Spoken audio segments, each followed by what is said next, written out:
Welcome back to your latest industry recap. Delta is looking at launching new routes, whereas Air India has reported quite a big loss, one-upping in there, with the troubles continuing for the airline group owned by the Tata Group, posting a pretty hefty loss for FY25. Air India and its budget business of the Express division saw a combined net loss exceeding USD 1 billion, specifically at USD 1.15 billion.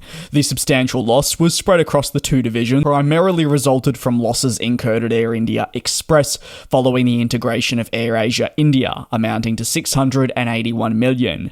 For Air India, while some reasons can be identified that have caused the negative result, it showcases the challenges that have been undertaken by the Tata Group since taking on Air India in 2022 to try and turn around the business. While a legacy carrier, the sheer amount of investment required to make the airline profitable and a success is immense and was not going to be an overnight task. Additionally, many obstacles have arisen, preventing a smooth turnaround from occurring. Air India has faced intense competition from other Indian carriers, notably the likes of Indigo in the domestic market, as this airline has looked to also aggressively expand and steal further market share from the long-established flag carrier.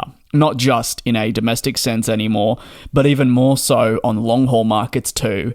However, Indigo would not be the only threat, with emerging Akasa Air also presenting concerns on a domestic front, as this business also grows aggressively, quite a common theme in this country, with the usage of the Boeing 737 MAX really having only just been introduced. Away from this, Air India hasn't been able to turn the demand around the world for its services into a profitable one either, its image still being affected for a host of reasons. All in all, Air India would consider itself to be positioned in a bit of a transition period. Still, that transition is arguably going slower than imagined, with many endeavours currently in the works. From upcoming consolidation efforts to the transition towards next-generation fleet types. It has not been smooth sailing by any means, and the investment is yet to show its true return. But as executives argue, the foundations are being built, and it was never going to be an overnight job. What's been happening at Air India? Well, as I'm sure you know, it's been a challenging last 6 months, and really the key headline from it all has been that fatal accident involving one of its 787 Dreamliners, where there has been further investigation and oversight following this. India's aviation watchdog, which has been keeping a close eye on the carrier, has conducted audits into the business, and as part of an audit that occurred in July, the findings across the government reported by Reuters said that there were many safety lapses. The report indicates there were a total of 51 safety lapses across Air India, which included several key safety measures that were not executed, and of the lapses identified, they range from the usage of unapproved simulators to poor rostering systems in place for employees.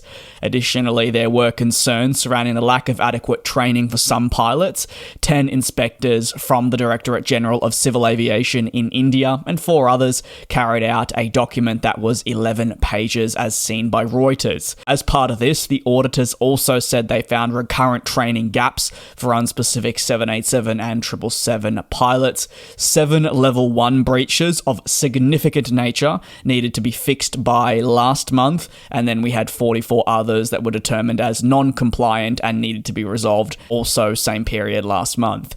There have also been some hurdles with the 787, Air India facing a bit of an aircraft shortage, but that's driven by its own decision-making, necessitating changes to its international network. You see, they've already confirmed the suspension of New Delhi and Washington DC flights from September.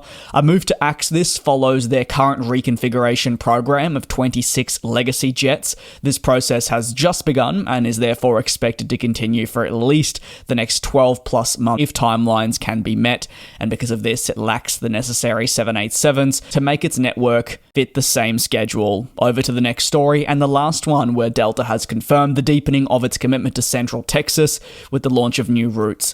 The airline says it'll offer a new non-stop service from Austin to Denver from November 9. The service to operate twice weekly will be operated by Delta connection partner SkyWest, providing a gateway to the Rockies, where Delta says it can capture both leisure and growing business demand. Meanwhile, from June 7, 2026, there'll be a new once-a-day service through SkyWest to Columbus, known as a rising manufacturing and tech spot in the Midwest of great interest to the airline. Last of the 3 new routes confirmed that will commence on the same day as Columbus, that being June 7 next year. You'll see twice daily flying to Kansas City.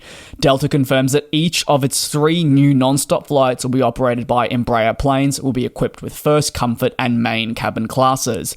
The operation with Embraer planes will, according to the business, offer a more comfortable ride with space in addition to larger windows interiors and a more modern feel. There'll also be expansion on existing services where beginning April 13, 1 daily flight will double, with 2 flights per day to be offered to San Francisco. Delta says the additional flights to be operated by its A319 will help meet growing demand between the 2 major hubs. Further changes will be made to Indianapolis, where from June 7 next year, service will jump from 1 daily flight to thrice daily, enabling greater connectivity on a leisure and business sense. Overall, the growth at Austin has been absolutely clear, with more than 1 million passengers carried already to and from this airport, which is a 12% increase year over year. Customers have also been able to enjoy Delta Sky Club, and from October, there'll be a significant addition with a permanent flight attendant base in Austin, allowing for the strengthening of an operational presence and long-term commitment. Let me know your thoughts on today's industry recap down below in the comments. Thanks for watching, take care, be safe, and I'll see you tomorrow.